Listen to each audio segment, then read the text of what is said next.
নমস্কার, শুভ সকাল। এখনও দ্বীপ্রহরের জায়গায় আমরা পৌঁছইনি, তবে অল্প কিছুক্ষণের মধ্যেই দ্বীপ্রহর অর্থাৎ 12টা বেজে যাবে। তো যাই হোক, আজকে যে বিষয়টি নিয়ে তোমাদের কাছে এসেছি এটা অন্য কিছু নয়, এটা একটা ফল, যে ফলটা বহু মানুষের কাছে অত্যন্ত প্রিয়, খুব স্বাদের। সেটাকে আমরা সবাই জানি, চিনি, ছবিতে নিশ্চয়ই বুঝতে পারছো, কাঁঠাল। আমার খুব ভালো লাগে কাঁঠালটা খেতে। এই কাঁঠাল ফল কোনো কোনো দেশের আবার জাতীয় ফল।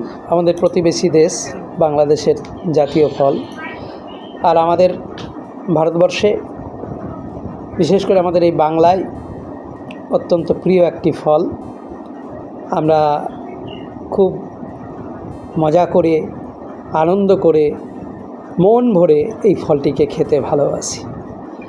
তো আজকে এই ফলটিকে ছাড়াবার ইচ্ছে হলো আমার গৃহিণীর, মানে বিদ্যুৎপ্রভা চক্রবর্তীর।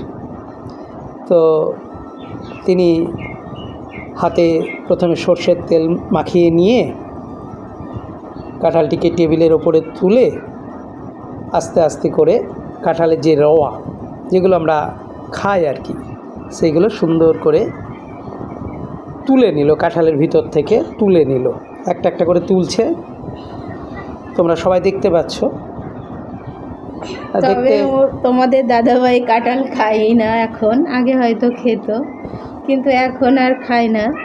আমার বড় ছেলেও একটু সামান্য পছন্দ করে, কাঁঠালটা ছাড়াচ্ছি, আমি একটু খাবো, আর বাদবাকি আমাদের পাশেই কিছু বাড়িতে আমি দিয়ে দেব, তারাও খেয়ে নেবে। আর তার মধ্যে দেখো, একটা কাঁঠালের মধ্যে কেমন বিচে কেমন গাছ গাছ হয়ে গেছে, এটা তোমাদেরকে দেখালাম। তো কাঁঠালের মধ্যে এরকম বীজ হওয়া আমি খুব কমই দেখেছি।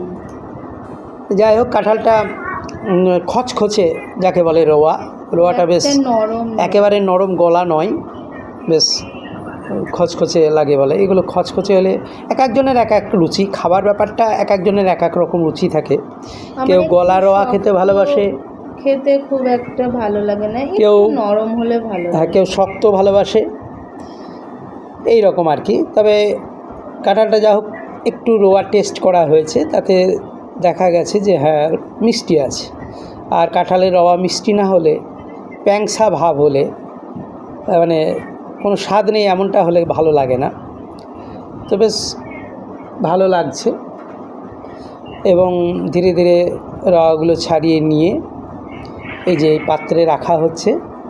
দেখো, দেখতে সুন্দর লাগছে, বেশ সুন্দর রওয়াগুলো, একেবারে আকার আকৃতি খুব সুন্দর। তো যাই হোক, এই কাঁঠাল ছাড়ানো হচ্ছে আমাদের বাড়িতে, তো সবাইকে একটু একটু দেওয়া হবে। তোমরা যারা দেখছো, তোমরাও আমাদের সঙ্গে যে স্বাদ, সেই স্বাদ গ্রহণের জন্য তোমরাও চলে এসো। আমরা একসঙ্গে ফলা আহার করব, ভালো লাগবে। কারণ কোনো খাবারের জিনিস একা খেলে ততটা ভালো লাগে না। সকলকে দিয়ে, সকলের মধ্যে ভাগ বাটোয়ারা করে যদি খাওয়া যায়, তাহলে সেই খাবারের স্বাদটাই আলাদা হয়, খুব ভালো লাগে।